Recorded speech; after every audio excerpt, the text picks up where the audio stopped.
Anything? Sorry. Apologies from Councillor Bill Armour. Okay. Thank you for that. Item 2 is minutes of the previous meeting, which are in your pack.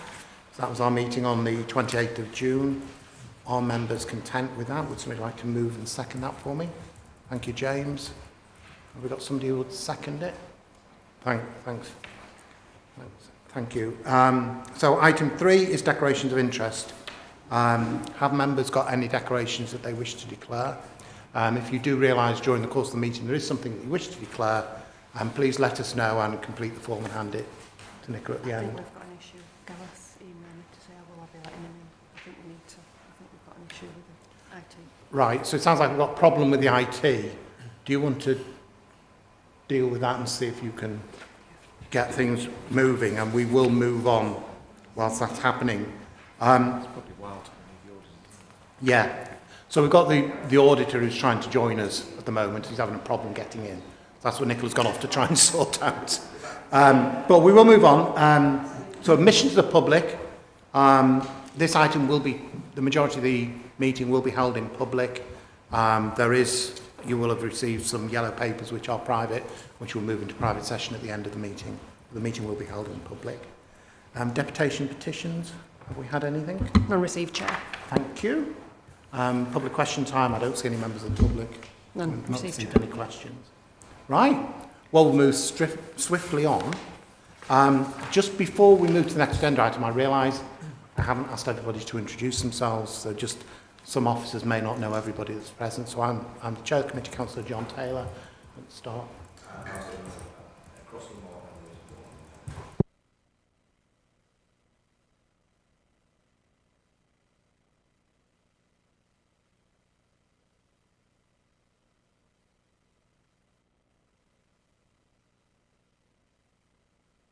Thank you.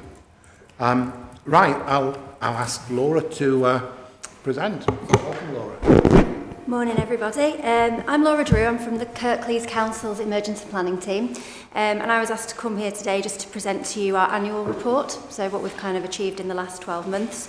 You can see from the front page of our report, we've dealt with quite a lot of incidents this year. We've had 44 incidents in total. They've ranged from severe weather events to utility failures. We've seen quite a lot of those this year. A few evacuations, demonstrations and different police incidents. You'll probably notice there's a bit of a police incident ongoing this morning in Huddersfield Town Centre where a car's gone into the side of the gym. So that's been declared a formal major incident now by the police. So that's closed off Wakefield Road, which is causing great problems for our highways teams, you can imagine, this morning. That's what the police have said. It's sort of come off and gone towards into the gym. So it's the same way for the road.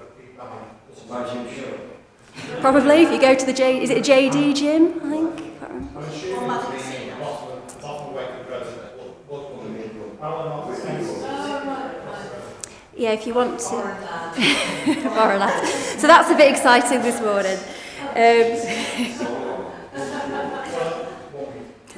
We've continued to maintain the hazard warning database, and that's the database for people within the community that potentially pose a risk to our staff when they're out and about and visiting them. We've had 187 new entries on there this year.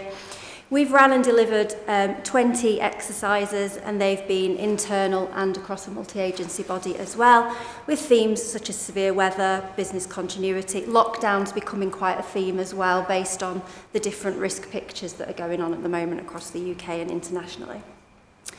We've delivered quite a number of training courses as well. We're all trained to the equivalent of sort of your petals level 3 to deliver those.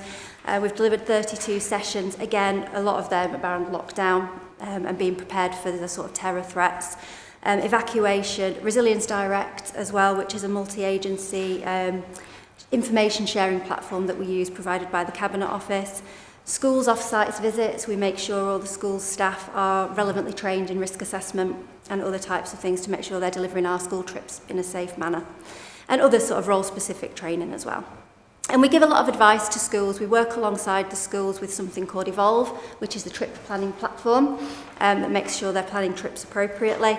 We've responded to various calls in and out of hours around issues on school trips, around loss of utilities and other things. I think our more exciting one was when there was a potential bomb that was found near a school that would have been in the evacuation area. Luckily, it turned out to be a pipe. But that was quite an exciting one for us, trying to work out where to put all those children in an area where we didn't have very much resource to do so. And we've signed off and been involved with 298 educational visits, and that's included going along to those visits and making sure they're actually following their risk assessments. So we do what's called monitoring for those as well, which has been quite fun this year. With regards to our core duties under the Civil Contingencies Act and Health and Social Care Act, we're fully meeting those. So around risk assessment, we've made sure that the Kirklees Community Risk Assessment is updated and fully in line with the National Security Risk Assessment under the Cabinet Office.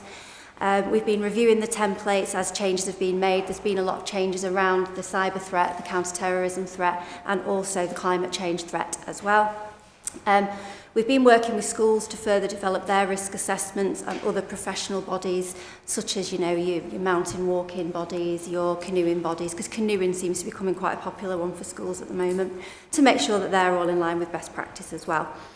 We've also had a number of dynamic risk assessments to undertake during the major incidents that we've been dealing with, in line with sort of partner bodies. And we've kind of redesigned the risk assessment process for the Kirklees Safety Advisory Group.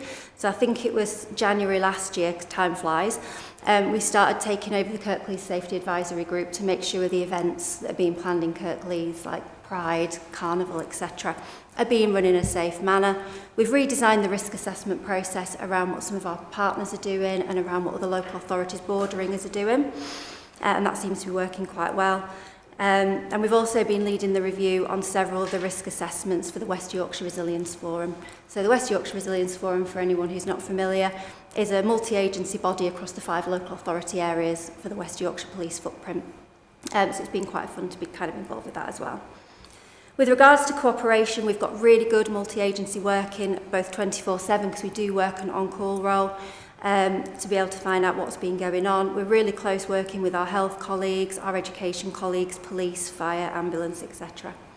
We've continued to support Lacala, who's our community healthcare provider in the area, with their emergency preparedness and resilience. We work a contract with them to provide their major incident plans, their risk assessments, etc. And that's long going. I think that's been ongoing since about 2013 now, and that's a long-standing agreement. We've run several exercises for them as well. We've carried on with our pre-winter assurance and further severe weather meetings.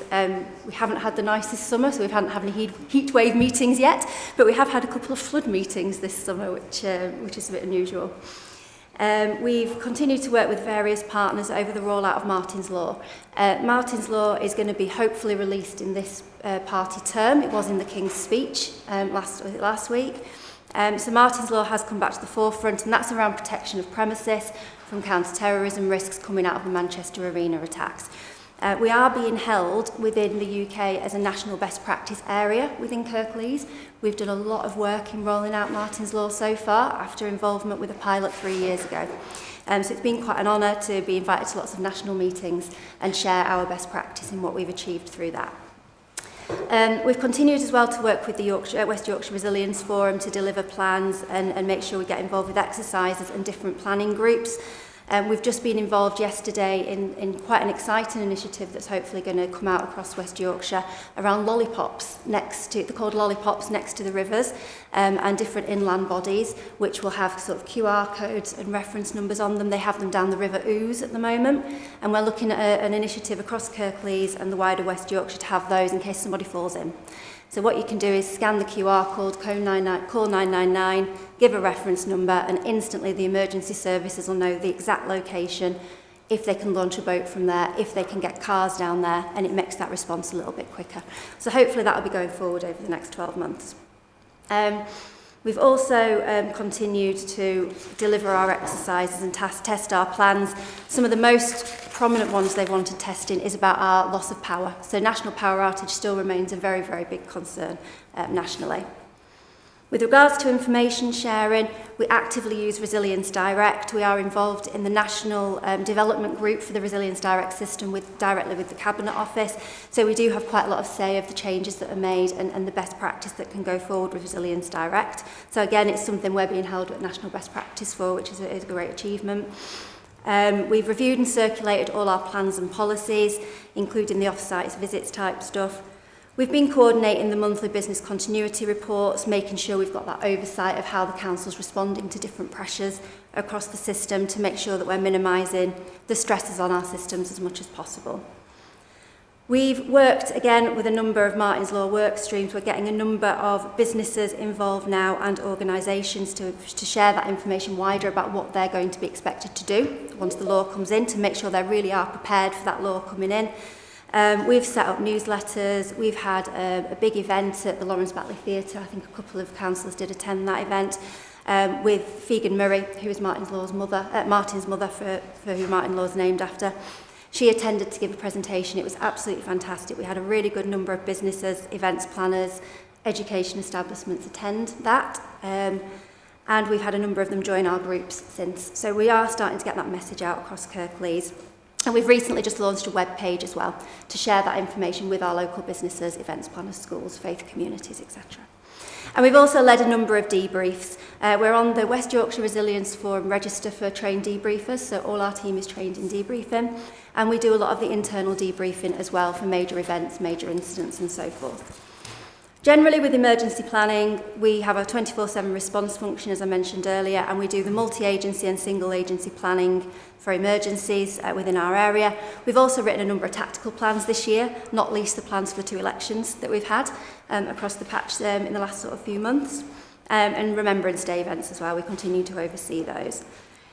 We offer some assurance next to a set of core competencies every year. We declared at substantial compliance again this year. We'll never really be fully compliant. To be fully compliant, you have to be able to turn around and say you have nothing to work on. And I'm quite a firm believer you've always got something to work on. So we're pretty much, if we get less than substantial, I'd be disappointed, but we'll also never be full. We have maintained our major incident plan and all its chapters. Again, fuel disruption has been something that's been quite a concern this year, so our fuel disruption plan has been through quite a major review, making sure we're as resilient as we can be. We have the minimum required of 10 weeks worth of fuel within Kirklees, we believe, and we've been working a little bit closer with our emergency filling stations as well. I think we've got 3 in Huddersfield and a couple in Dewsbury, but we are looking to expand those. We've also got the benefit of, we deputy chair the National Fuel Group under the Cabinet Office, so we get to keep up to date with developments and best practice quite quickly, which is quite exciting. And we are looking at an agreement around supermarkets supporting people like ourselves a little bit more with their fuel that they have. We've had a number of our team members, in fact I think all of us bar one, are qualified drone pilots, and the drone has been called out a number of times to assist with fire and police incidents, as well as schools with their learning and best practice for their risk assessments on mountain environments. So that's been quite exciting to get that out and get that flying a little bit more. And we've also assisted various partner agencies around risk management and mitigation. One of our main partners of interest is the John Smith Stadium. Obviously, you're aware of St Andrews Road leading up to there. There is quite a bit of concern over that area when it comes to emergency response, purely because no one really understands who owns it with regards to risk. So we're doing, it's called a grey space in counter-terrorism terms, and we're doing quite a little bit of work around John Smith Stadium with that to try and get that bit sorted. Business continuity has been through quite a big upheaval this year. We've decided to revise how we're doing our business continuity programme, make it a little bit more fluid. So we're moving away from the traditional approach of doing business impact assessments and risk assessment models and following what's called an adaptive business continuity approach, which has been shown through academic circles particularly to be best practice for quite complex, larger organisations like ourselves. The more traditional approach of BIA risk assessment, they're better for your smaller organisations, really.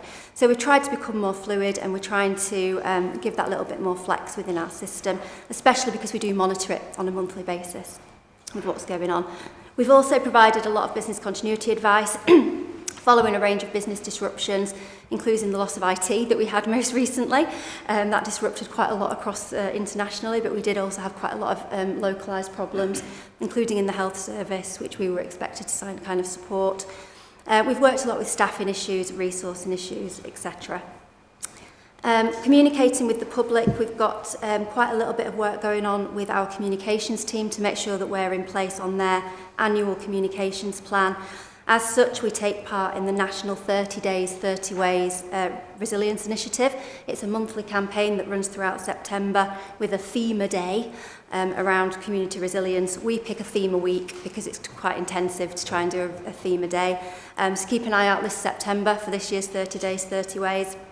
We always make sure that we get involved with that. A few years ago, we were held at National Best Practice for that because we did videos, which no one else had done before. So fingers crossed we're going to kind of get back up there with that one. We've been introducing newsletters for certain themes, such as Martin's Law, and we've got some web portals, and we've updated our website as well. We're looking to communicate with the public a little bit better going forward with regards to events within the community, so the safety advisory group type stuff. At the minute, since we took over the group, we noticed a lot of silo working. So you've got your town event spaces, your green spaces, your highways. They're not really working together as well as they could. So we're looking at developing an online platform to join everything together, to make that booking system more streamlined and make sure everyone gets the information at the same time, rather than having it a bit more disparate. So that's something going forward. We're due to present to the Technology Board on that in September this year. So hopefully we'll get the support to develop a portal for that. We've also been involved with the review of community literature that we have in place. So we have on our website information around evacuation, flooding, winter driving and business continuity. All of those have been updated and republished on the system. We also share information around our equality and diversity through emergency planning by the publishing of our IIAs as well. So they're all available online for you to view. We've also been involved this year with supporting other council teams with the development of a council security culture plan to make sure as a council we have a good security culture inbuilt into what we do. Finally, just with our forward look, I've mentioned a few things. You're all aware of our work with Lacala. As of Monday this week, we started a similar contract with Local Care Direct, which is bringing more money into the council.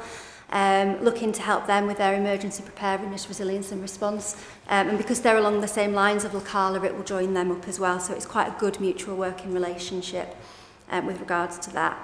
We're also going to carry on pushing out Martin's Law. We feel like we've got a lot more push behind it since it was mentioned in the recent King's speech. So that was quite exciting. I was very happy when that got sort of pushed through. We've also, with the Evolve system and our schools, we're now taking on academies and non-maintained schools onto the system, so those that are without our bounds, but we are going to be charging for that. So again, we're going to be bringing a little bit more money, hopefully, back into the council with that support. I can't remember which trust, I want to say it's the Mast Trust, but I might be wrong.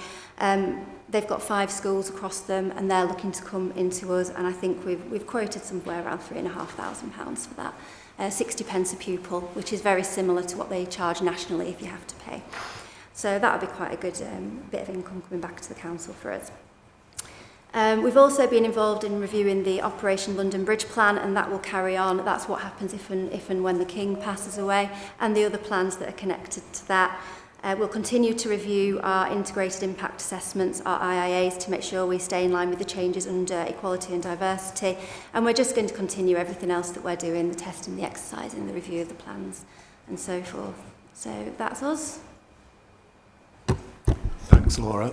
That was pretty comprehensive, and I think your passion comes through in that as well. What I'll do now is I'll open it up to members, see if they've got any questions or anything they want to ask. So, members.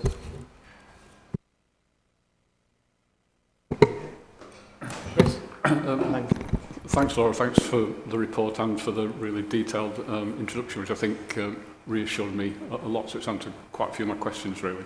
I suppose the report as presented is very descriptive, and we got a flavour of some evaluative stuff in terms of the best practice you described. But I suppose one of the things I still wonder when I get reports at this meeting is whether we're any good or not. So broadly speaking, how do you think we compare with others in terms of our preparedness for disasters or incidents of a significant nature? Everything we do is kind of in line with the Civil Contingencies Act and the Health and Social Care Act, so we use those as a bit of a checklist to make sure it's got everything in there.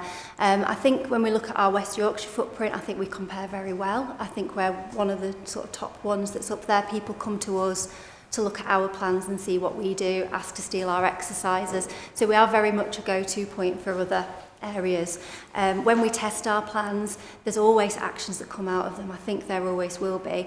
But that's good because it helps us develop them and make sure that any gaps are plugged. Obviously, with the flux and change within our organisation, that's something we have to stay on top of, making sure we know who's in what position, if we've got the right resources to support.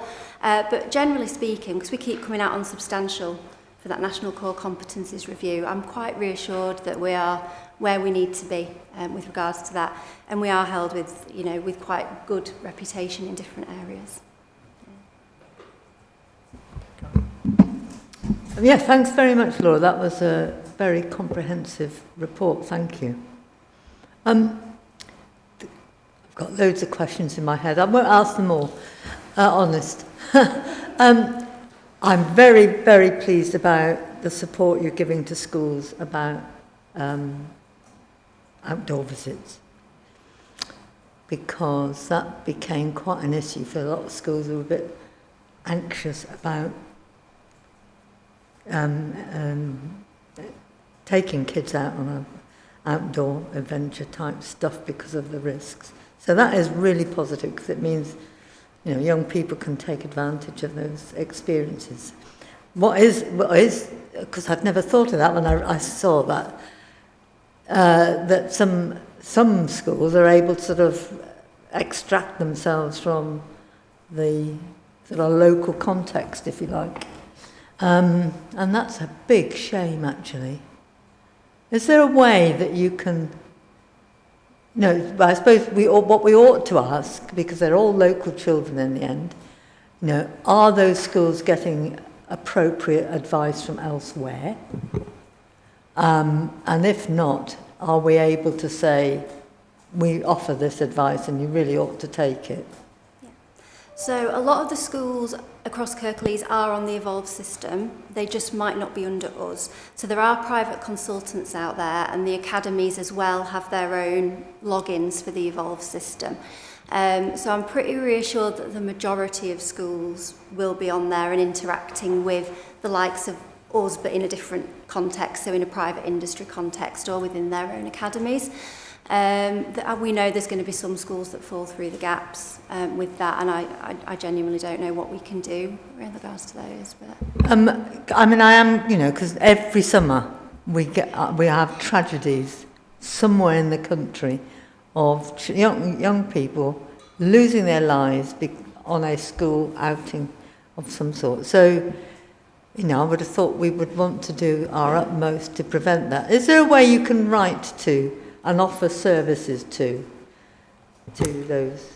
So I believe there's a national body called the Outdoor Education Advisory Panel, yeah. the OEAP. Yeah. And I know they do a lot of communications with the schools. I think if we were to do something, it would be through kind of Angela Schofield's team under Joanne Sanders. Oh, right, yes, okay. So it would have to probably be through them. There is the Heads Up newsletter, so it's whether or not we could put something in place under there. But we do know there's certain schools that might not be on our systems. We might not have contacts. We're having that slight problem at the moment with Martin's Law, because we're trying to roll that out to schools in a blanket approach. And in fact, the work that we're going to do under that might lead us to some of those other schools, right, which will give us those contacts and allow us to put that in place. And it will be considered through that as well. So hopefully we're going to have something to tie us in, but I think there'll still be some that fall through the gaps. That's not good, really. But anyway, thanks for your answer. That it's obviously in your thinking about it. So the other thing I always think with emergency planning, which is what COVID taught us, and the outage last week or whenever it was taught us, is that it's always the unknown unknowns, isn't it? And how you prepare for those, because preparing for stuff we know are going to come down the line is okay, because you know what you're dealing with. But it's the unknowns that might come down the line that you have to think about. So that would be interesting, because I didn't see anything in there that dealt with that. So that's one bit. So just to reassure us that that's in your thinking. And then the other is, where I live, the M62 is a big issue.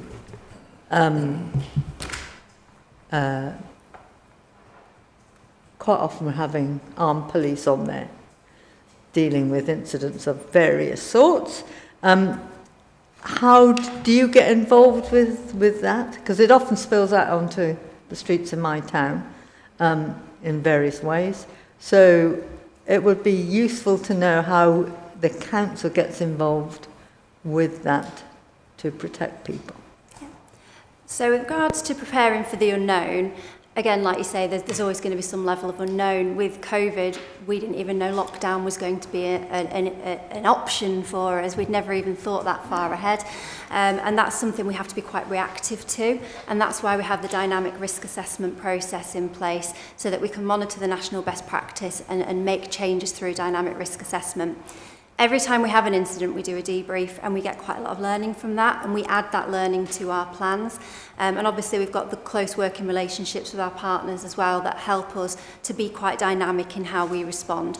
So a lot of what we do is quite secondary, really, when it comes to a major incident involving your blue light services. They deal with the on-the-ground stuff, and we have to deal with the kind of clean-up afterwards, the support of the people that are impacted, etc. So we have to do that on quite a flexible basis based on what we can see in front of us at the time.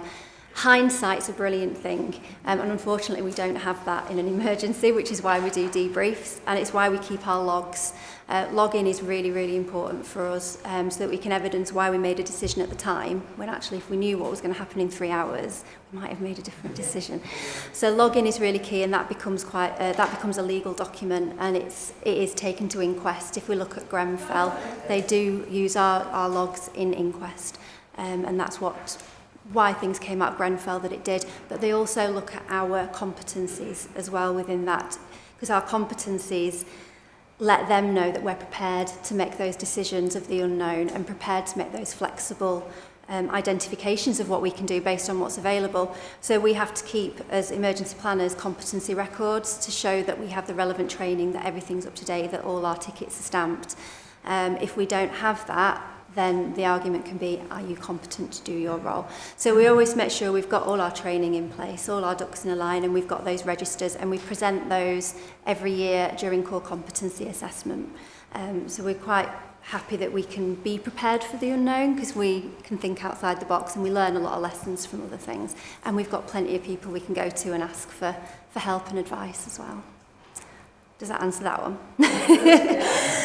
And then, it shows to me that the preparation and the thinking is there. yeah. Yeah, and the national security risk assessment gives us quite a lot of information about thinking around the unknown. It gives us our worst case scenarios that we have to work towards. And I know we've ran the worst case scenarios before for people as an exercise, and people have gone, that's never going to happen to us.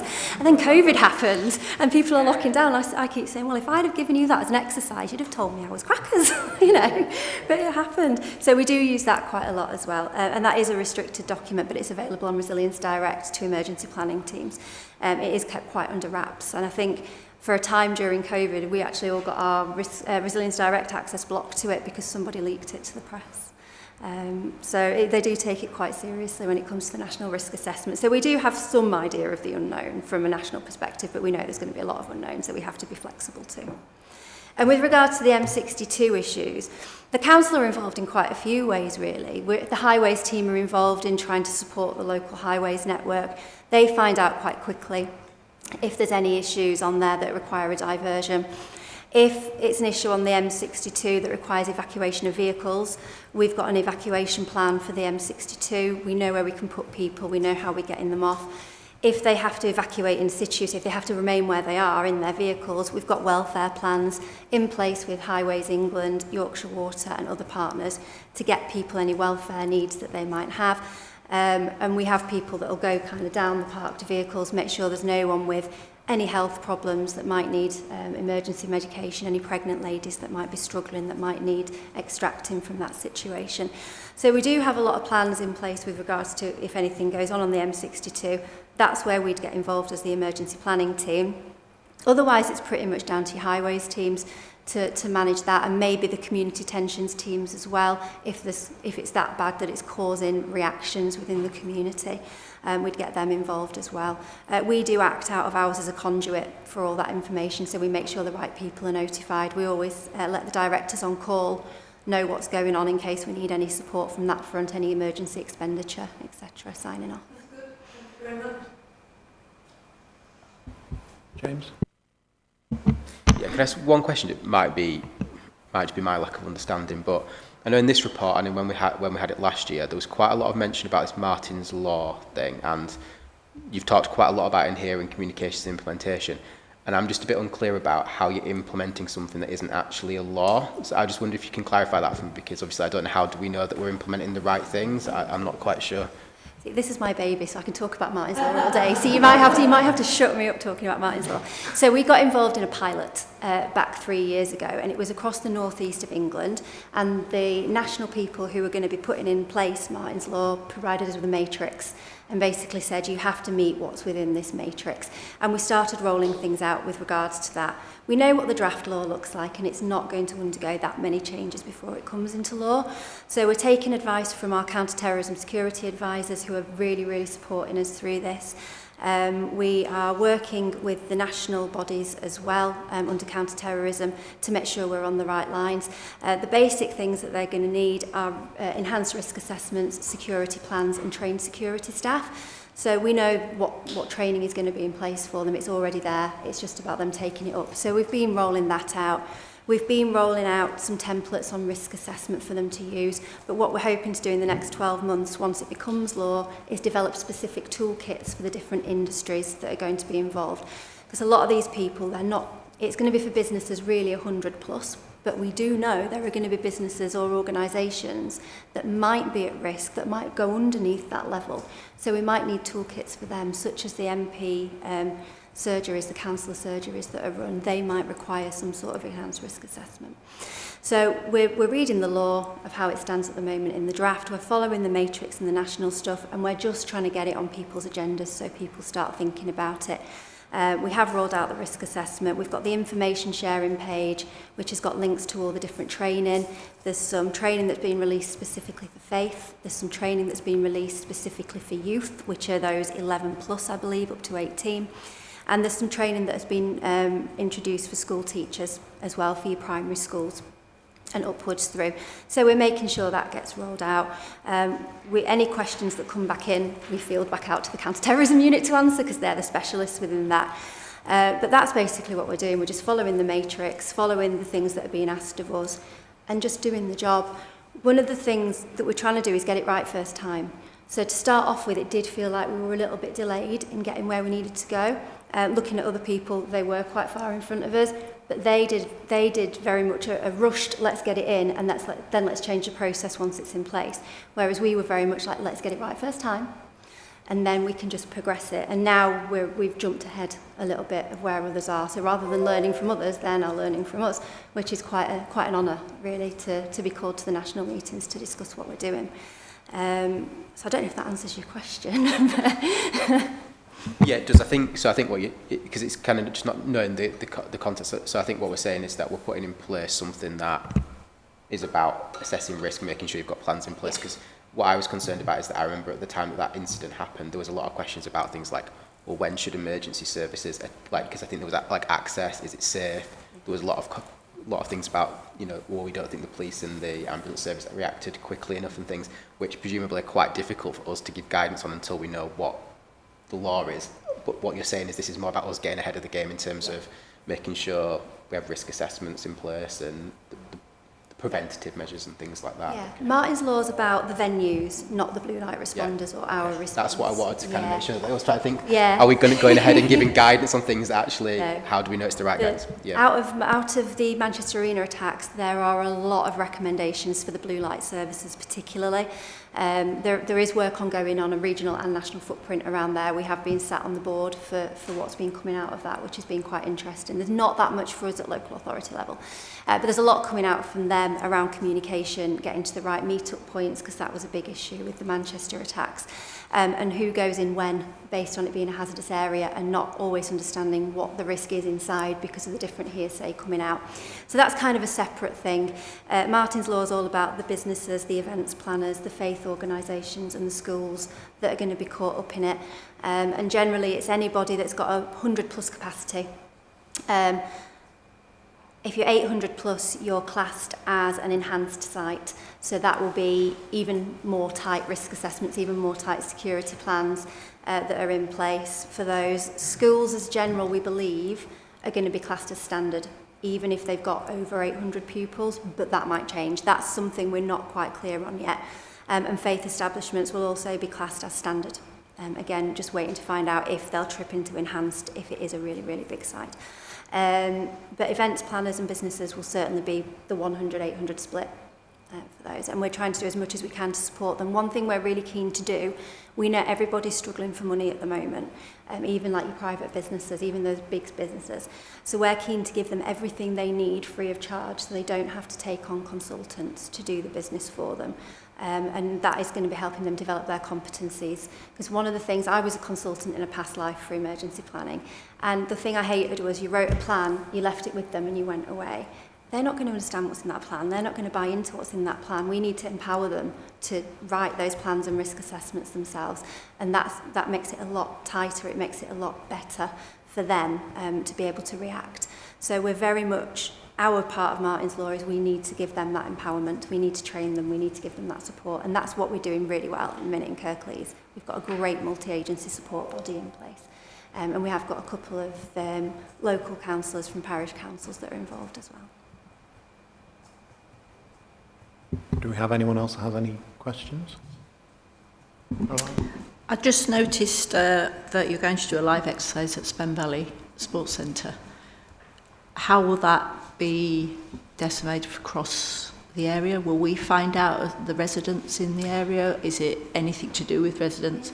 And also the fact that that one venue was earmarked for closure at one point. It was. What happens with the Dewsbury area now that their sports centre's closed? Because that's obviously big venues that are being used, and with closures, how does that impact the local people who might want to use them? RAC hasn't been ideal for our major incident response centres, if I'm being honest. It's closed a couple of our rest centres, so we are on the lookout for other ones. A lot of our rest centres are based within the community. We have over 80 rest centres across Kirklees. We only have 5 major, which are the big ones like your sports centres. So that is something we are looking to develop. When we had the recent incident in Skelmanthorpe where the car exploded, well, I say recent, I think it was this time last year. It feels very recent, it was a very stressful day. Car exploded in Skelmanthorpe, we had to evacuate a lot of people. And we had no local rest centres at that time within Skelmanthorpe. They were over at Denby Dale and a little bit further. So we were looking at transport. But the person that owned the cricket club put the hand up and said, oh, you can come up to the cricket club. We've now signed them up as a rest centre. So we are developing them all the time based on those local relationships. With regards to the exercises, it's completely up to the sports centre how they want to run it.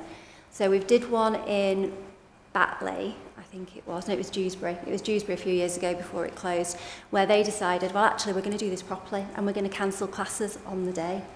So they chose a day where they had minimum classes to disrupt, you know, but they did disrupt those classes and they stopped them.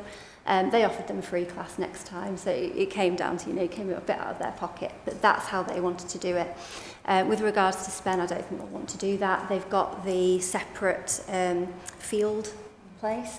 I think they'll use, I think what they'll do is give people a tour of what the Spen Valley bit looks like and put people within the separate part. Which is kind of how we'd look at doing it anyway.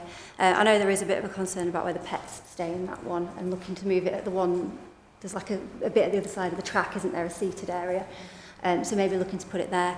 We run the exercise using emergency volunteers. So we have a list of emergency volunteers across the council that can support us in many different roles that we train them up to do, and they become our evacuees for the day. They come in at different points with different scripts that they have to say. You know, they might be deaf, they might have a dog, they might have a baby, to really test the staff at the rest centre. They then go down to the area where we ask them to wait. We feed them some tea, some coffee and some cake, so they get a little bit out of it. Get them to fill out an evaluation form, and then they're free to go. So the disruption really is very minimal when it comes to it, but it trains the staff up. And we know from the feedback from the ones we've done in previous years, the rest centre staff, the people that work at the sports centres really appreciate it, because it's one of the things, sitting in a room like this and telling them this is what's going to happen, to actually having people rock up and say, I've been evacuated, this has happened, I can't get in touch with my mum, what do I do? And really throw those ideas at them. We have people in there that fake asthma attacks. We have people in there who get a little bit aggressive with them, you know, because they're not happy that such and such is dog's barking or for whatever reason. So it really does test the staff, and they really get a lot out of that. But we try and put as minimal disruption as possible, but that's down to the sports centre to tell us when that's going to be. I was just wondering, because I know it hasn't happened for a while, and hope it doesn't happen, is flood problems in the Spen Valley. Now, where you're speaking of is in the floodplain, so it's possible that actually would be victim to it. Yeah. And the other question would be, how much of the third sector, actually what you've just said about the cricket club, I'm not sure that a lot of the churches or places that have got spare space actually know about any of this, to actually put themselves on the list, or are they got... I mean, I'm at St Andrews, which is just up from Spen Valley. I didn't know that we could be a rest centre or actually offer services. So if I didn't know, and I've been there 25 years, are there other venues that don't know anything about being part of some sort of emergency plan that they could help with? There are probably a lot of venues that haven't been tapped into. There are a lot of church halls that we use, and community centres as well. So the majority of our rest centres are third-party sites. There's only the Kirklees active leisure sites that actually belong to us. Everything else is third party. For evacuation of staff, so if there was a major incident and we had staff in a building, we'd send them to a town hall. So that's the other sort of bit of our estate, as it were, that we use, but everything else is third sector. I've never done the approaching them side of things. That's another member of our team, so I'm not sure how they do that. But I do know they do an annual campaign to different areas. It does get difficult with third sector because turnover of caretakers and so forth can be quite difficult, and new people can come and take on the ownership of that site and think, oh, actually, no, I don't want the hassle, and then they pull out quite quickly. We've got 80 on our books at the minute, around 80, which isn't a massive concern to us. It's a good number compared to other areas that might only have 30, 40, 50. I know Colesdale have only got quite a small number of areas. We are aware that Spen Valley is in the flood area, so it's not an evacuation centre for if there's flooding in Spen area, but there are other facilities around that can be used. We share our mapping with all our partners for exactly where our rest centres are on Resilience Direct. It's got an active mapping system. So all they have to do is go onto our map, turn on the rest centre layer, and they can see where everything is. So they can, and we also have a flood layer on there, so it shows us which ones are in the flood zone. So it makes it easier at a glance for us to know, well, actually, that's a good one to use because it's well out of the flood area. That's a rubbish one to use because it's in the flood area. Even if we don't know that area as well as you might do, we can see it at a glance on the mapping, if that helps. Sometimes it happens really quickly. It does, flash flooding. Yeah, and with the state of the rain at the moment that we have, it comes down so quickly at the moment, doesn't it, that rain? It's not actually the rivers that are reacting, it's surface water flooding, and that's probably one of the hardest things at the moment to react to. The Environment Agency are working with other local partners to map how surface water flooding could move, which will be really, really good when they manage to get that mapping sorted, because it will give us that better instinct of, you know, if you don't have that local knowledge, you can look at a map and go, right, we need to avoid that area because that's going to be surface water. Okay, have we any more? If everybody's happy, thank you for that, Laura. Just one final comment, and it links a bit to Councillor Holt's question or comments earlier. As part of the Martin Law's rollout, one of the concerns I have are the third sector and a lot of community halls and places like this that will need to make sure that they've got the appropriate risk assessment plans in place. And I know that there'll be a plan to reach out to these organisations. It does seem like a perfect opportunity to have that discussion about whether they could be a a site for you as well at the same time, because you're going to be going and having communications with them, and you're talking about a similar issue. So there's an opportunity there. But I would just want to thank you for today. I think we've all appreciated that, and as you say, your knowledge and passion comes through quite strongly, doesn't it? So it is a good reassurance. So thank you very much, and I hope we were reasonably kind to you.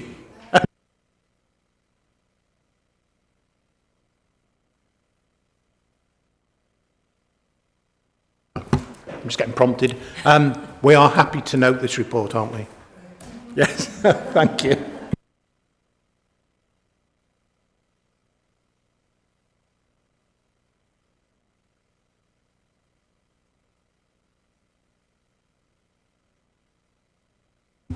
So next is our annual report on corporate governance and audit. We did have this at the last meeting, but I think, James, are you going to talk a little bit on this?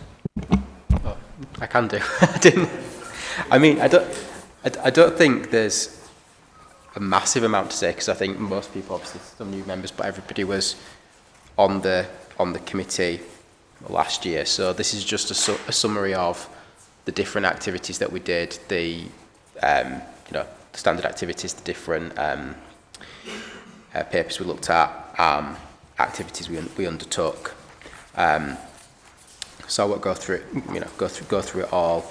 I think also we talked about sort of what we've kind of developed over the last year. So I think from my perspective, it was very much around how can we add more value, what can we do more, and I think obviously handing over to John, I think he's taking that forward in terms of particularly what we can look at some of the risks, deep dive into those a little bit more, and sort of build on what we're doing. I know we've also talked about things like training for the members, making sure people who are new members have given that support to fully understand a lot of these things. So I think this is all stuff that we're taking forward. But yeah, I don't think we need to go through all of the different papers that we saw last year and the different decisions that we made. Thanks, James. Just for members, this will be going on to full council, and James will present it at full council. It's really an opportunity if anybody does have any further questions or comments on it. Oh, I think Gareth wants to come in.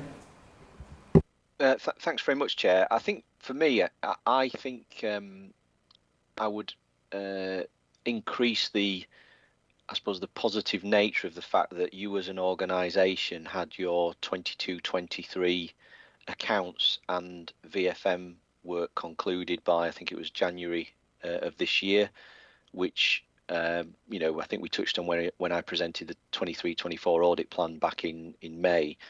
For a large metropolitan council to have its accounts and VFM signed off, that's a real achievement for the council. When you look at the backlog of accounts that are in place across the country. So I know it's touched on broadly in this paper in terms of what's been signed off in year, but I think I'd probably emphasise it a bit more, because not very many metropolitan councils will have had their accounts and VFM work for 22-23 concluded at the time that you did.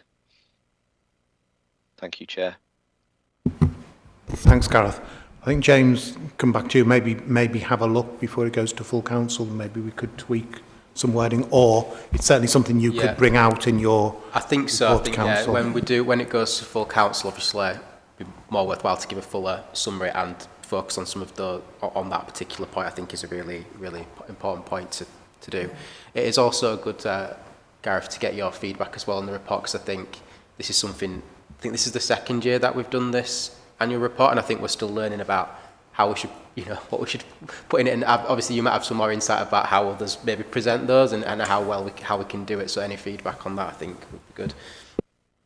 Yeah, I mean, thanks, Chair, and James. I mean, I think the content of the document is a very strong report. It's similar to ones I've seen across my client base. I think my only comment, as I say, is just to, I suppose, really emphasise the governance and financial management of Kirklees Council, along with our previous audit colleagues at GT have obviously worked together to ensure that a really important part of financial management and governance has been concluded on a very timely basis compared to the vast majority of other local authorities around the country. But the rest of the content, and I thought, you know, it was a really good paper.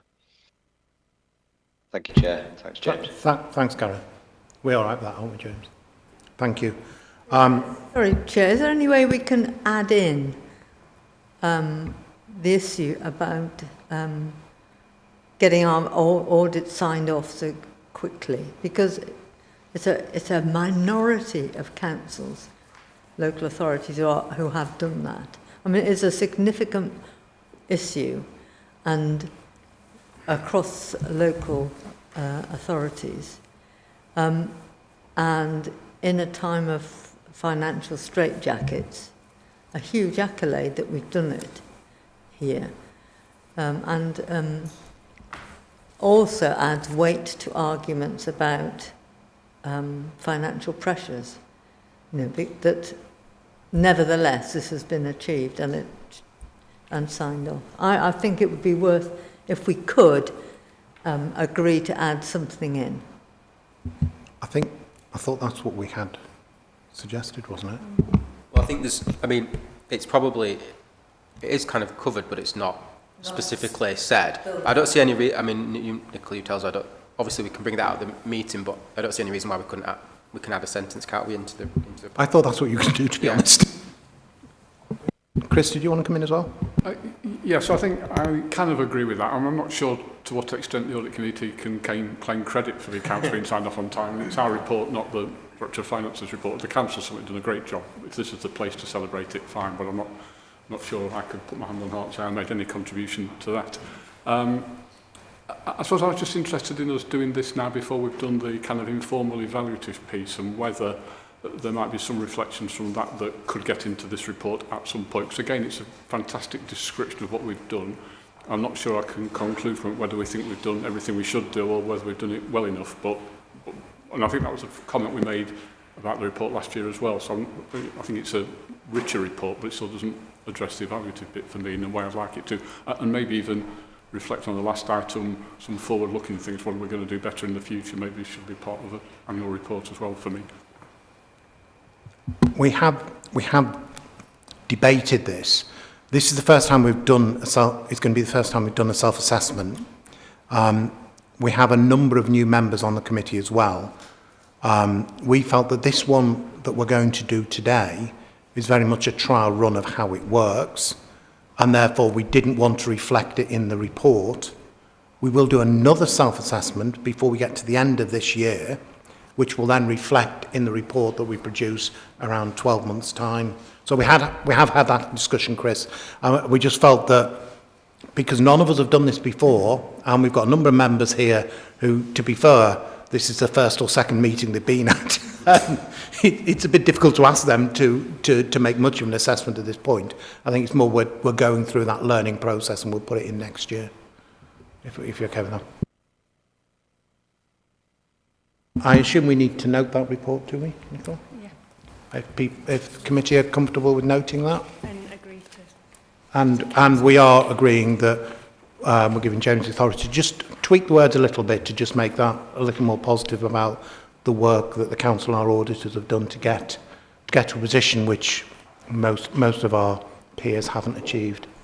And it'll be going to council. And it'll be going to council in September. Okay? I'll now move on to item 9, which is the independent member report, which I think Martin's going to introduce for me. Thanks, Chair. Yes, so at a number of meetings we've talked about independent members for the Audit Committee, and we've talked about the number, and certainly SITFA issued advice a couple of years ago that they thought that authorities should have an independent member, which they then changed to 2. The government a couple of years ago talked also about the idea of independent members on local authority audit committees, and sort of at the time made sort of veiled threats that they made statements that they thought it was a good idea and made veiled threats that they would make it legislatively obligatory, but have never really pursued that particular topic. So we've talked about it at a number of occasions, and sort of reached the conclusion that there is probably merit in giving consideration to the issue about whether we should have a second member, particularly as it can also help with a sort of succession passing on, really, particularly as independent members have a longer potential lifespan on the committee than elected members do, for reasons of both governance and also because of the fact that the people who have roles in particular committees change around. So we thought this was an opportunity to put to you a proposal for the committee to think about, whether you would like to formally ask council to approve the membership of a second member for Audit Committee, or Corporate Governance and Audit Committee. In thinking about this, we as officers discussed with the chair issues like whether the job description and the like should be the same as, or the role description should be the same, and the methods of recruitment, and the report makes a few ideas, and you may want to debate that particular topic. When we appointed the current single independent member, we set the time scale as 3 years. I think, and we said it was strictly at 3 years, but 111. I think on reflection, we've reached the conclusion that that should be slightly amended to probably be 11114, and you may even want to add in some degree of further extension. However, there is corporate or wide advice in a governance sense that you shouldn't have independent members who were members of a committee as independents for too long, because they lose the independence. So that's something to think about. But the proposal that's in the paper is that the period for the current independent member, and I suppose the new independent member as well, would go to 4. And that would then have a position, taking account of likely recruitment, that we would probably then have swap overs at every 2 years, essentially. So that's the proposals that are contained in the paper. And I think the chair has a few more ideas that are set out in there about exactly how you'd like this to be. But what I've done, or what we've done also, is included as a summary the current task descriptions for the co-op T, and then there's a little bit of text about how we would do this. But my suggestion would be that if you give approval to the principles and council agrees for the principles to be executed, we would then have a further discussion about the exact detail of that at a future meeting. Thank you, Chair. Thanks, Martin. So I'll open it up first to comments from members. If anybody's got any questions or comments to make on this at all. Ladies first, Kath. I support it. James. Yeah, I was going to say the same thing. I think it's the right thing to do. It's following the guidance. I think having an independent member provides value, particularly when, in the electoral process, we have turnover of people on committees and so on. It's good to have people who have knowledge or experience in this in audit as it is. So obviously it's important to get the right people, but it can give some stability and knowledge where perhaps elected members don't have that. So I think it's definitely, to me, the right thing to do. I think we've seen a benefit from having an independent member. It's the same as other councils, I think, are all in very similar positions. Some of them have even more independent, should have even more independent members. So yeah, for me, it's the right thing to do. Thanks, James. Yeah, absolutely. My thoughts precisely. It's really important to have people from maybe the business sector or people from the NGO sector who've got unique experiences. And I think the job description here is quite detailed, and I fully agree. Especially making sure you've got people with an open mind as well as knowledge about the Kirklees area. So I think someone with experience in business as well as the NGO sector may be perfect for the role. Thanks, Imran. I suppose I don't forget to declare an interest, but I have a kind of different perspective. At least you weren't proposing to sack me, so that was good. But actually, as part of the evaluation this afternoon, you should have that conversation. I think probably not with me as to whether an independent member has any value or not, and what you want from it.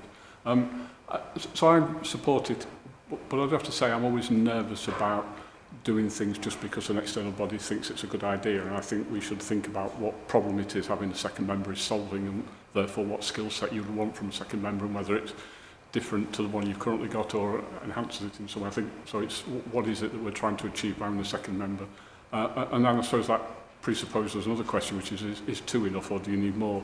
And before you get too far into it, you're into one of the questions we're going to pose this afternoon, which is the committee too big to start with. So I think you just got to keep those things in mind. But I'm not against it if colleagues want to go for a second member. For the reasons I've expressed, I can see the logic. But I think we've got to be clear what problem it is we're solving and why we're doing it.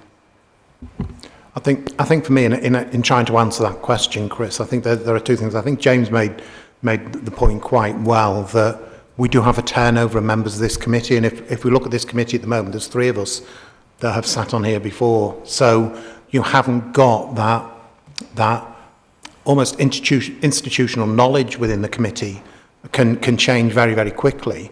So the independent members have value there. And I do think you bring a different perspective.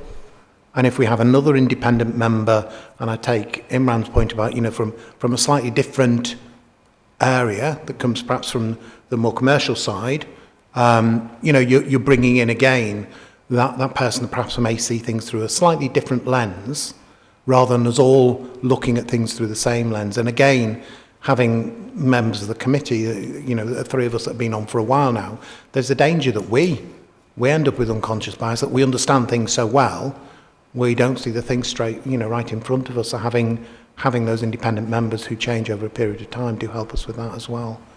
The questions that we were asked under point 6 options were, do we wish to seek authority to appoint a second member? And I think the committee is deciding yes, we do. Do we wish to extend the term of the current independent member up to 3 years if he's willing to accept that? And I think we would there, because this is about having continuity, so that by the time we recruit a second member, and when Chris's 4 years come to an end, we've still got some continuity while we recruit somebody as well. And do we wish to change the way, appoint in a similar way, or change the way we appoint? I personally do want to change the way we appoint, because I think it's quite limited the avenues we use to try and seek independent members. And if we want to get somebody with a different skill set, we perhaps need to look at how we do that a bit more broadly. But that's probably a later discussion if we get agreement from the council that we do proceed with a second independent member. But if members are happy, we will take this report and this request to full council, so we can get agreement from council for us to then start the process. And it'll come back to one of our later meetings where we'll then debate how we go about that recruitment process. Kath? I mean, I am supportive of a second independent member. Most audit committees I've sat on have 1 or 2. I do think, though, we have to consider that we are actually quite a small committee in terms of our council membership, and 2 independent members compared with 7 of us. I think it's 7 altogether. So 1 absentee. It becomes a third of the membership. So we just need to,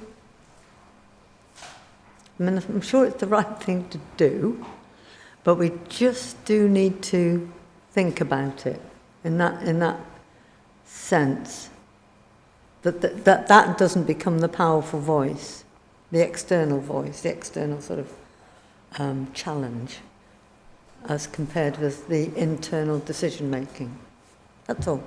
I suppose they are non-voting, so yeah. In terms of the decision making, it's the councillors that make the decisions rather than independent members. So yeah. James? Just one other thing. So firstly, I was going to say I would support the approach that Martin outlined about the 4 years, and I think that makes it a much clearer schedule of what happens, and then we're not saying, oh, can you stay for another year or whatever. We've got a very clear understanding, and when somebody agrees to do it, they know what they're agreeing to, and they're not going to be told, oh, actually, can you do it a bit longer and feel that they've got to do it, or whatever, because it's not a clear term. The other thing, which I don't think changes the view, but just it relates a bit to what I've just said there, is I think the guidance is there around audit committees, and obviously we have to remember that we're a corporate governance and audit committee. So there is just something to think about there, and no, Chris, we've discussed it before as well, how that interacts, because it's absolutely fine for an independent member to comment potentially on what discussions we're having on our constitutional arrangements, but actually that is a decision for the council and the councillors to make. So that's where I think it's more potentially strange if you have, you know, half your members are commenting on stuff that they actually can't vote on or make a decision on anyway, as opposed to your audit where they're more asking, you know, being that critical friend of saying, well, have we done this, have we done that, which I think isn't a massive problem in terms of having, you know, a third of your members as independent. So yeah, that's just something that we obviously need to think of as well in terms of how the committee operates. Thank you. If we're content, we will then arrange this to go to full council and see if we can seek their permission to recruit a second member. So thank you, members. Moving on to item 10, which is the report on the recommendations from the external audit. We asked for this to come back just to see what progress we were making, which I think is an important part of our role. And I think Martin's going to present this one. Yeah, not at great length, Chair, and I'm hoping that Gareth might want to join in at some point. So at previous meetings, you quite reasonably said what actually has the council done about the external auditor's recommendations, and you reasonably pointed out that you didn't get any regular feedback about that, unlike, say, the internal audit work or whatever. We consolidated up the list of the auditor's recommendations for the last 2 years, both from their value for money and their financial accounting audit, and we went through and analysed those out, and those are shown in the variously pastel-coloured pages that are attached. I think it's largely good news in the sense that most of the things that have been recommended by the external auditor have made progress, and indeed many of them have been completed, notwithstanding the fact that some sort of like issues around the IT controls do tend to reappear in a slightly different form in the next circuit, which I think is just the natural nature of audit, of that type of audit work. So what you've got here is a schedule of the external auditor's original recommendations, management's accepted comments or stated comments at the time, and then a little bit more information in the rightward columns about how much action has been taken and by whom and what remains to be done. Thanks, and I think Gareth's got his hand up, so Gareth, you want to come in first? Yeah, thanks, Chair. Just picking up on Martin's presentation there. Clearly, you know, I think, you know, it's good that this paper's come to the committee. It's good that members and independent members are getting the assurance from officers in terms of how external audit's previous recommendations have been dealt with. So that's a positive. Obviously, our 23-24 accounts and VFM audits are both underway.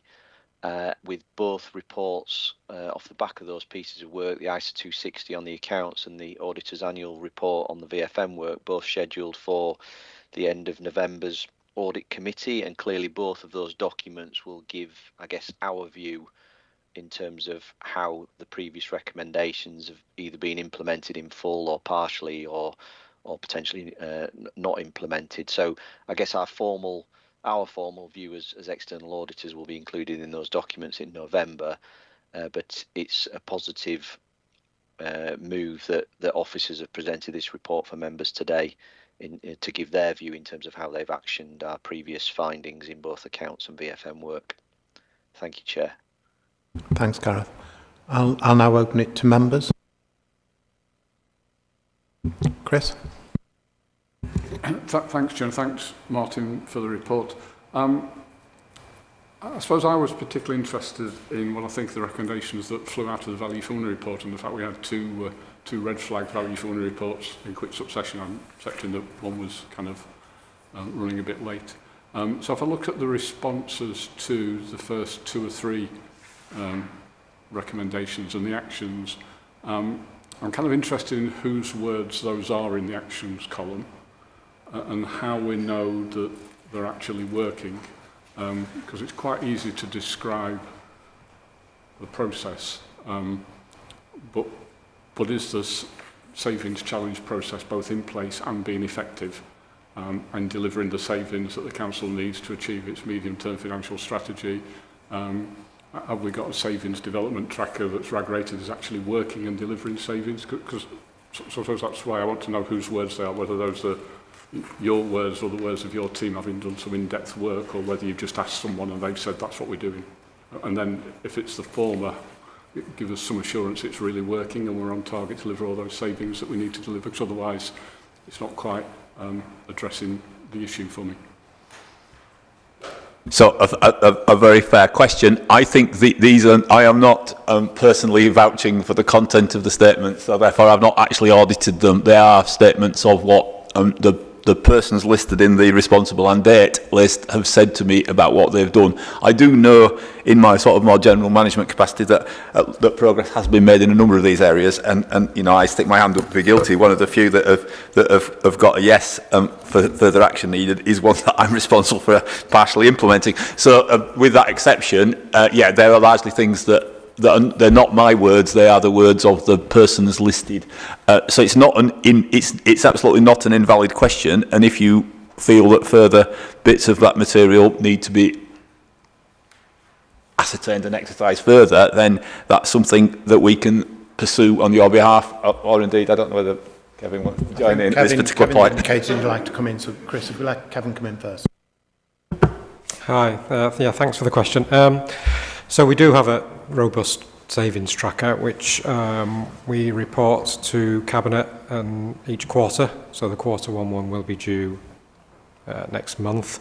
And indeed, on the 23-24 outturn, although the council did outturn an overspend, those were outside of the savings tracker, if you like. There were other pressures. The council did deliver I think 18 million of savings, which I think was the target in full last year. So that process is working, but there are obviously outside pressures on all local authorities. Do you want to come back, Chris? So I'm just interested in the process for this report by which we get feedback on implementation of recommendations and impact, really. And it's a particular challenge being an independent member, because outside all those other conversations, sometimes I dip into other meetings that are online, which isn't a great way to spend a dry Wednesday afternoon, but sometimes I learn things that help me here. But I suppose my context is that looking from the outside as an independent member, the council's continually overspent against its budget for the last couple of years, except sometimes those are pressures, not savings. If I look at what's in this report about the areas where savings to be achieved, leisure centres, care homes and parking charges, management words, not mine, there's been some slippage or mitigation or change of direction on all those three. I was never sure they added up to 47 million, whatever the target was in the first place. So I suppose I'm looking for assurance, because I wouldn't want to be an audit committee member of a council that got a third red report in its value for money report later on this year, because the council hasn't delivered its savings, it hasn't got effective plans in place, and it hasn't developed an effective strategy. That's where I'm coming from, really. So I think professionally that would be quite difficult. I think it would be quite difficult for the committee. Having received this assurance that says everything's tickety-boo, I'm still a bit nervous, to be frank. And what we've heard at previous meetings is some of those savings have been achieved by changes in accounting policies, MRP and others. They're not real savings, although they have the impact of delivering a better financial outturn.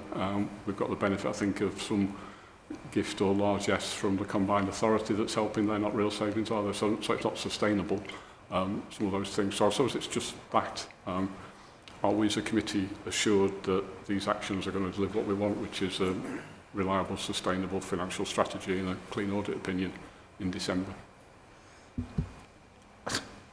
I echo those questions, and Kevin, if you want to come in first, and then I'll bring James in. Yeah, undoubtedly the landscape of all councils are facing huge financial challenges.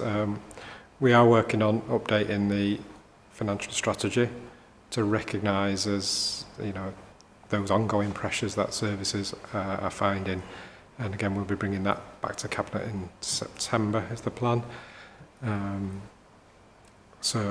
What I want to try and do is get a robust as base budget as possible, and then for obviously members to then make decisions from that point therein. James, did you want to?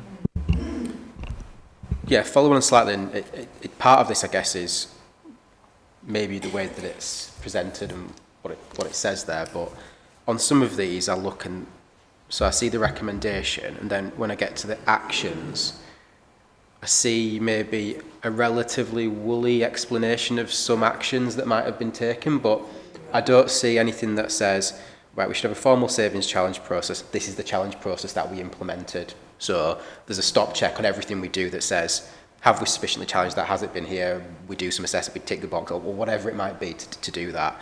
And I think that's what is missing, and that might be something that has been done and it's just not reflected here, or it might not have been done, and I suppose that's the bit we don't know. The other thing is there's just things in there like where it says further follow-up required and then it says no. So I don't really know what we mean by that. I don't know whether that means we've completed our action, done, or whether that's talking about no follow-up to this committee, or I don't really know what that means, but I think we need to be clearer. If it means actions fully completed, then I think it should say that, but I'm not entirely sure. So it might be just to do with the way it's presented, but I have similar concerns. Martin? Yeah, a fair point. I think because of the way the value for money ones are different to the accounting ones, I think that it's easier to say that those are done or not done. And so I think it's probably fair to say that the ones toward the end of this report are more clearly completed, absolutely. I think the idea was to suggest that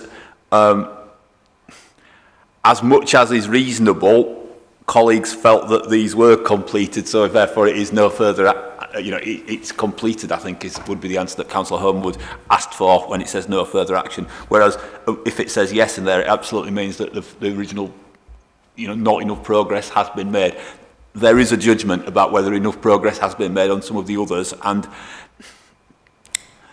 it's whether you want us to sort of pursue that a little further and to choose the ones you want to do, or whether you want to just advise me that when I give you the report for Gareth's report for next year, or for this year, 23, 22, 23, 24, whether you want me to basically make sure that you get more information. So happy to sort of pursue some of these to a little greater extent. I suppose we do have to remember that it's the responsibility of this committee to make sure that the process is being followed, but the actual, and therefore if you're getting an answer that says that you're largely satisfied that Cabinet have something in view and are pursuing it, then that ought to be an adequate answer. So but you've got to, I appreciate you do have to be absolutely happy that level of assurance really exists.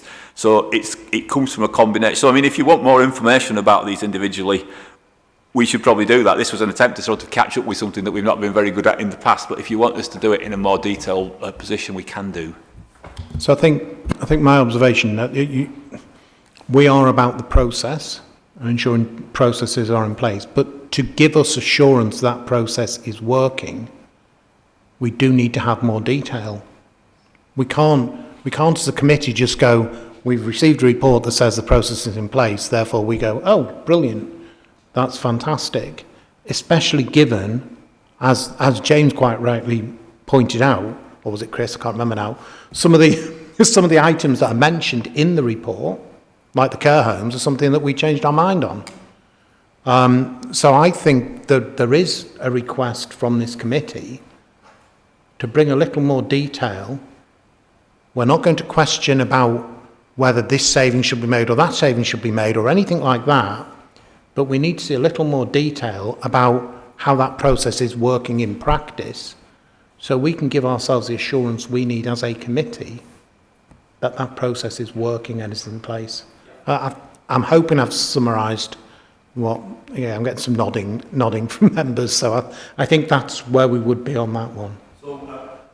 Chair, which of them would you like us to do? Because I'm mindful that there's an awful lot here. Presumably you don't want them doing on the accounting practice ones, because those are largely recorded as yes or no essentially, and lots of them are blank completely. So that's the one that's described as financial statements. Do you want us to do all of them, or the ones that relate to 22.3? Some of them are sort of partially repetitive.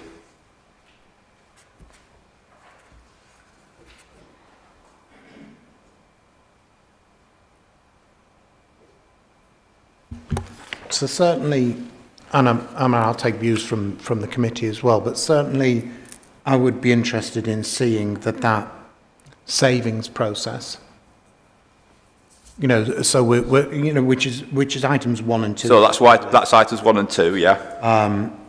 You know, we need to give ourselves some assurance that the actions that are being taken are adequate to address some of the concerns that have been raised in 2 reports now, and I think are ones that we all share, and I know our residents share as well, about the, you know, the financial can't even say the word, sustainability of the council. I think we would be remiss if we didn't ask to see a bit more detail on that, but I will take comments from members. Yeah, I'd be happy with 1, 2 and 3 as a starter, and then we'll take it. Yeah. Sort of 3 is linked to 1 and 2, isn't it? Yeah, 4 and 5 and 6 are more processy about, well, things we have discussed. And then issues around send, have actually been dealt with in the internal audit report, so you're getting some assurance about where the status of that is. And in actual fact, that one is reported in this report anyway as not being completed. So for reasons that Rachel can tell you later if you wish. Any other comments at the moment from the committee? Or are we happy that we ask for that? We'll look to do a little bit more work on those areas, Chair, and then bring that back to next meeting. And of course, Gareth will comment on his view on all of this when we get to our November meeting. I think we were saying, weren't we, Gareth? You're nodding, so I'm... That's absolutely correct, Chair. Yes, we will. Thank you. Are members content with that for today? Yep. Okay, thank you. Thank you, Martin.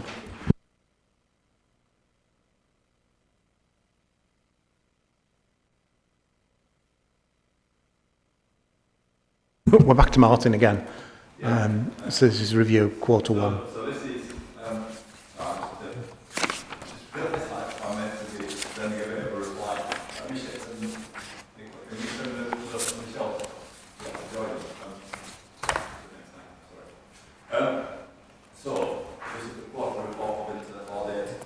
for quarter 1 of 24-25. This, as usual, represents a relatively small volume of work, which is perhaps more reflective of the fact that, not that we sort of don't do very much in the first quarter, but it takes longer to get things finished off. We get more stuff finished off at the final quarter to try to make sure that we give you a full year's report. So there's not an awful lot of audit reports reflected in here. There's issues around client financial affairs, district heating, in-house residential homes, all of which have got a degree of limited assurance in them. That's not to say that everything about them is awful, but there are elements where improvement could be better.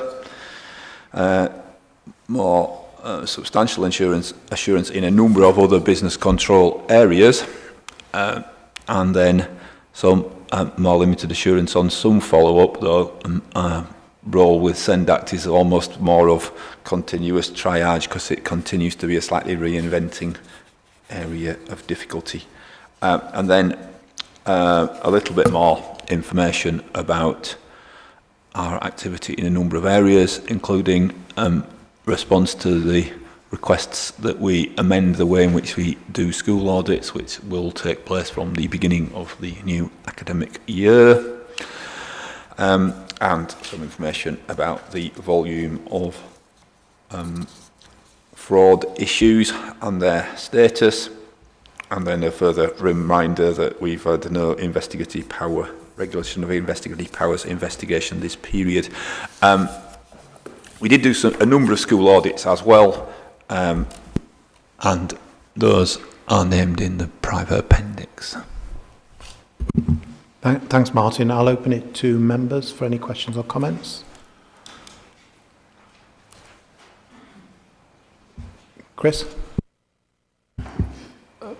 Yeah, thanks for the report, Martin. I suppose I was interested in just comparing and contrasting the different levels of detail about the 3 limited assurance ones. So if we looked at adult social care debt collection, it's got a lot of significant recommendations. It's got limited assurance. I've got no idea whether it's talking about £5,000, £50,000 or 5 million. Whereas interestingly with the district heating one, there's quite a lot of financial information. It gives me some sense of scope. So it might be a thing for future reports if we have some sense of scale and size and volumes.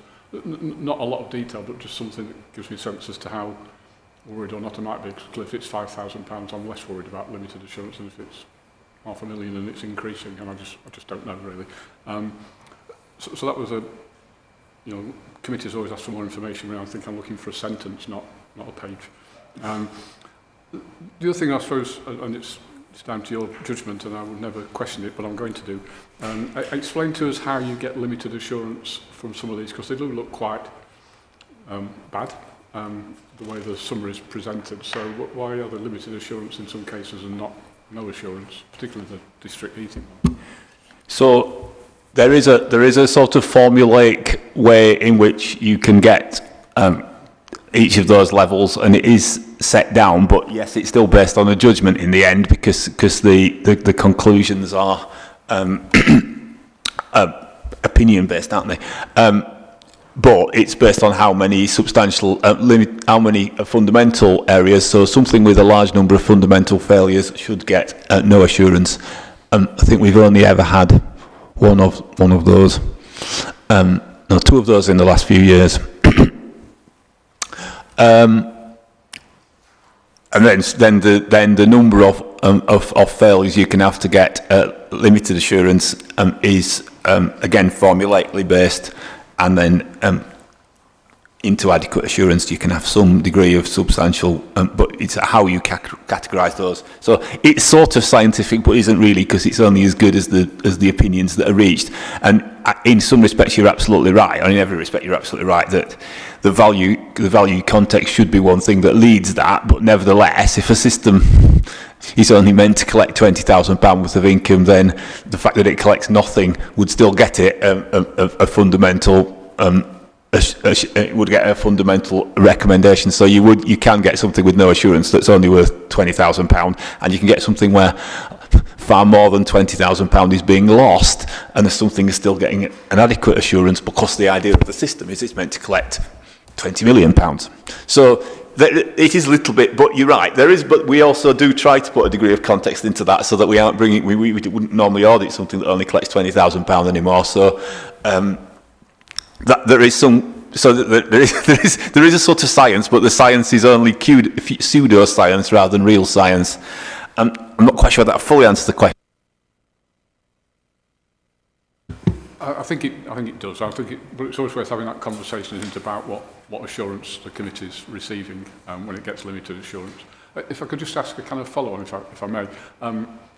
Given that we've got 3 limited assurance, but based on what you've got to date, have you been content with management responses to those recommendations? Are they proceeding with appropriate pace to implement the recommendations?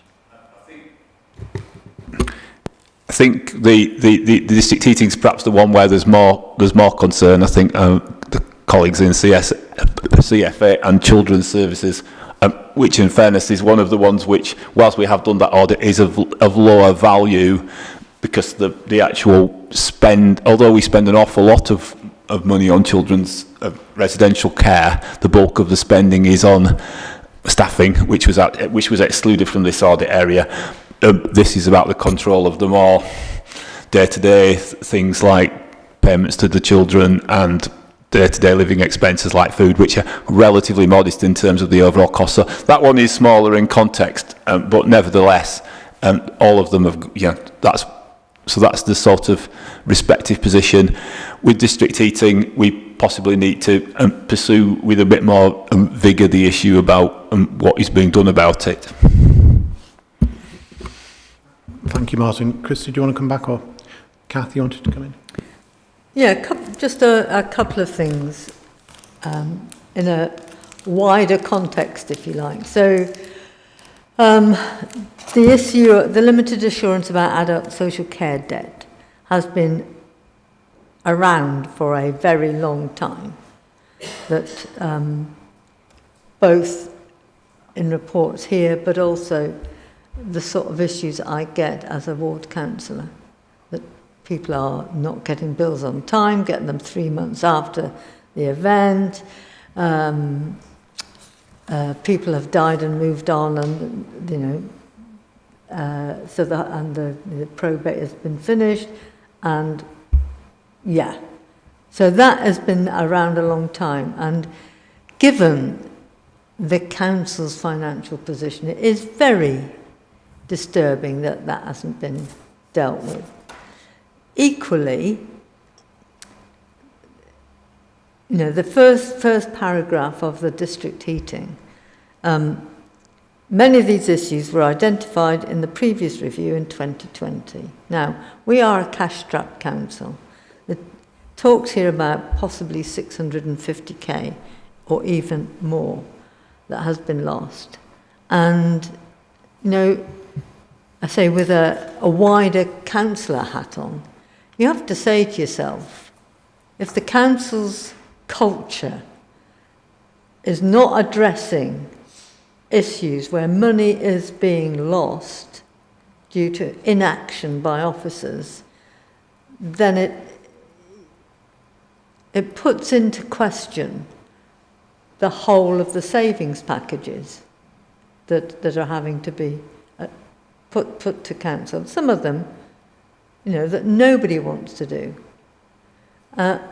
So we've got to get this right, is what I'm saying.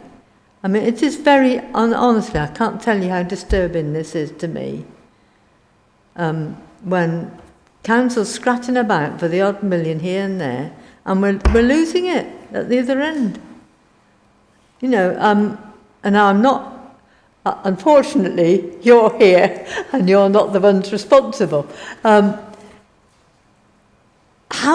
Because this is about the culture of the council, actually, particularly the district heating. Well, I know both of them, actually. It's about the culture of the council, that every penny has got to be brought back into the council where it's legitimate to do so. And I'm cross about it, as you can hear. Before you respond, Martin, I agree wholeheartedly with you, Kath. And what you just said, I kind of got written down. I was letting members speak first. For me, there's a whole raft of areas. I mean, some of the savings that we're trying to put through, have we talked about car parking today or not? But, some of the service charges, that whacking them up because nobody over the last 10 years has been looking properly about the cost of services. And it is, I think, when you use the word culture, that's the word I had written down. There is a problem with the culture that we're not recognising it. And nobody can say that in the past 2 to 3 years, they weren't aware of the increases in energy costs. And yet nobody had done anything about it in terms of district heating. I mean, it beggars belief, really, doesn't it? But I accept that Martin isn't the person to answer that question.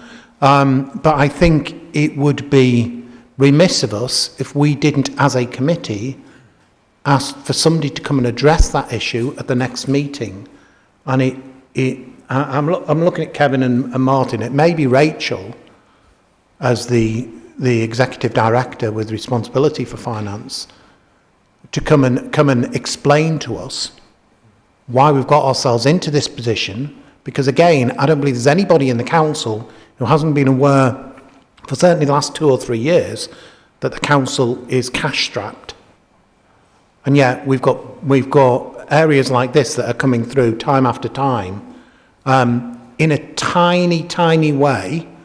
I've been chasing since 2020 on behalf of my parish council a bill. It's only 850 quid, but the council did some work for us, and we've been trying to get an invoice out of them since 2020. The money is sat in the parish council's coffers to pay, and we can't get anyone to let us pay it. There is a problem. There's a big problem here, and I think we would be remiss if we didn't ask for somebody to come and address that issue directly to this committee. Martin, I don't really want to... you can't really comment too much on that. Well, yeah, it's always about shooting the messenger, isn't it? I think just let's be absolutely clear, the report does points out, and I'm sure members around the table all know this, but it's not the council tax position in the general fund in relation to district heating. It's all the housing revenue account, and it is the housing revenue account that covers the losses on that, not the general fund. That having been said, the housing revenue account itself is stressed because of the needs to do investment in areas where it should not previously been prioritised, like fire safety and damp and mould. So it's not that there isn't an issue there about that particular problem, but it's not a council tax and general fund based issue. So that would be my only comment of principle about the separation of these things out. I think if you want to, obviously it's your prerogative to invite people to come and talk to you, whether you want to get someone from housing to come and talk about the service charge matter, or whether you want to get someone like Rachel to come and talk about the general principles. I know that the issues around service, about the increase in costs and things have already been sort of considered by senior management colleagues about what approach we should take to that in the future, because there is a recognition that it's not been done to the purest standard or the best standard, and an idea to try to get this straightened out. Martin, ongoing. Sorry, Chair. You're saying done to the best or purest standard. It hasn't been done at all. Let's not, try and use words. That hasn't been done at all, has it? In some areas, perhaps it could have been done better, yes. He sounds like a politician, Cal.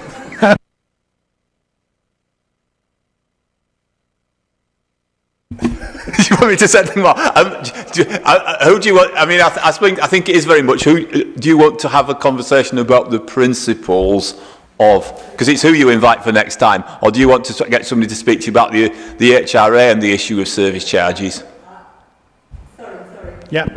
What I want to hear from somebody senior is the culture of the council, because the council is focused on the savings, and even then not achieving the savings that have to be made. But the other side of the equation, about maximising income, there doesn't seem to be, from this report, which may only have 2 instances which do not reflect everything else, but we do not know that, is the same focus of attention being put by the council on achieving, maximising its income? That's what I want to know personally. Yeah. If I can just mention about the CFA one, just to give a bit of context, maybe there's not enough information in the report, but this has come off the back of the service. So the service are looking to maximise the funds that are coming in through that particular funding stream. This audit was specifically designed to support the work that they're doing, so that we're looking at the data. So I think sometimes if you're not looking at the data, you get an anecdotal view of what's going on. So that was basically what this audit was. And we did find issues there, which will then feed into those work streams. So there is work going on in the service, and it's not like they're blindly going along. And then we've come in and done this audit from fresh. So I want to make that clear. They are aware of the issues that are there, particularly from the adult social care point of view. It was being driven by the service. I just want to... That's not, I don't want to come across as that's an excuse, but that's the context of this particular audit. I think my point earlier about the culture is there can't be a single person who's employed by the council who isn't aware of the financial challenges. And likewise with the district heating at K&H, and I do think we need somebody from K&H to come and speak to us. But again, there can't be anybody that works in home and neighbourhoods that wasn't aware that energy costs are rising rapidly. It's a cultural issue. They aren't addressing the fact. It's fine, we've been asked to go in and do an audit and we found some problems, but it still comes back to who are the individuals. What is their responsibility and accountability for ensuring that they do collect money that is due to the council, given that they know that other colleagues potentially may be losing their jobs because we're having to find savings elsewhere. And that's the crux of it. You know, and we're going to be pushing council taxes up, no doubt, to try and maximise the earnings. And we've got people who aren't doing their job in terms. So I do want to see somebody come and talk to us about the culture in the organisation and what they are doing to ensure that everybody from the top to the bottom is doing their job in terms of making sure that we are collecting the income that we ought to be collecting, and that we aren't having you guys to go in and do audits and to find that people aren't doing what they should be doing. That's what I want to see, and I do want to see somebody come and explain to me from Homes and Neighbourhoods how we got into the situation we did with district heating, because frankly that is just unacceptable. Chris? I was just trying to think of a practical way forward. So I think it's not the committee's job to hold individual employees to account. There are management structures in place for that. So it strikes me there's two things. I think it would be really good to get someone to come and present the response to the district heating report. I don't know who that person would be, but someone could come and talk about how it got to be in the situation it's in and what's going to happen going forward, and we could look at that as a response to an audit report. I think that's absolutely within our brief. I think the issue of culture and income maximisation we can pick up in the follow-up report. So 1, 2 and 3 shouldn't just be about savings, it should also be about income maximisation. And I think you know, the last time the Chief Executive came, he said he would come back and talk further about what was happening on those sort of things. Maybe an opportunity to invite the Chief Executive to come and say, look, this is an issue. We've got some issues that have arisen out of external audit. We've followed up. We're not satisfied with it. And we've got some other issues that emerged from audits, all of which point to that cultural response to the financial challenges the council faces. So tell us what we're doing at a high level. I think otherwise we'll get into picking on individuals, which is unhelpful. So, I'm not picking on individuals, but you're probably getting a sense of my frustration, because I've been raising this issue about the culture in the organisation in response to the financial challenge with senior officers for a couple of years now, since it first arose in the sort of autumn when the energy prices first started rising. And I've been raising this issue time and time and time again, and giving them examples time and time and time again. Nothing seems to change. So I suppose I think I raised this at the last meeting, you know, my concern is culture, but actually it's about leadership turnover. Looking at Kevin, I've now worked out who Kevin is. So the fourth CFO, I think, in my time on the committee, is not a great context for addressing some of these issues for the organisation. It's not a defences, I don't need to defend anyone, but I think that context, particularly around the financial challenges, is really important. And culture is an extremely difficult thing to audit and comment on, but you kind of know when it's not right. It's hard sat in here to determine whether it is or isn't in the far reaches of the organisation, but it would be a surprise, wouldn't it, given the pressures that the council and its staff are under, if there was an immensely positive culture in every bit of the organisation, just because of the world in which it operates. And we've got a role in trying to not just identify that, but then how we behave can influence the culture of others and how they behave going forward as well. So I think we can be challenging, but we've got to be supportive as well in how we move things forward. So trying to pull this item to a conclusion, I think on the district heating we're asking for somebody from Home and Neighbourhoods to come in response to that limited assurance to explain to us how we got into that position, given that the previous audit had similarly picked up issues back in 2020, and we want some assurance about what's been put in place and what's changed, so that next time you go in and take a look, we don't get a similar report. And then in terms of the broader issue, I think there's an invitation to either the Chief Executive or the Executive Director to come and talk to us a little bit more about what we are doing to make sure that we are recouping money that is due, and that we have a focus on maximising the income where there is an opportunity to maximise that income, and how that's being cascaded through the organisation. Is that broadly right? We happy with that? Did you manage to capture that? Okay. Right. Well, thank you, Martin, for that one. And we'll move on to agenda item 12, which is a request we made following a previous audit where we asked if Michelle could come and join us and provide us with a bit of an update, because this has been another one where it's taken a little time to get on top of, hasn't it, Michelle? So welcome. Michelle's joining us online. Well, Chair, Thank you, Chair.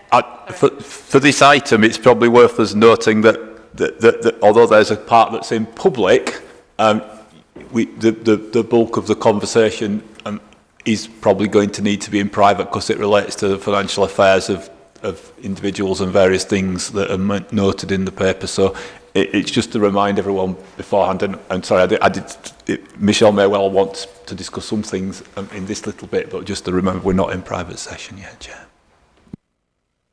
Right, so, Michelle, I don't know whether you do want to give any overview now, or would you rather we move straight into private session and we took the whole report in private session?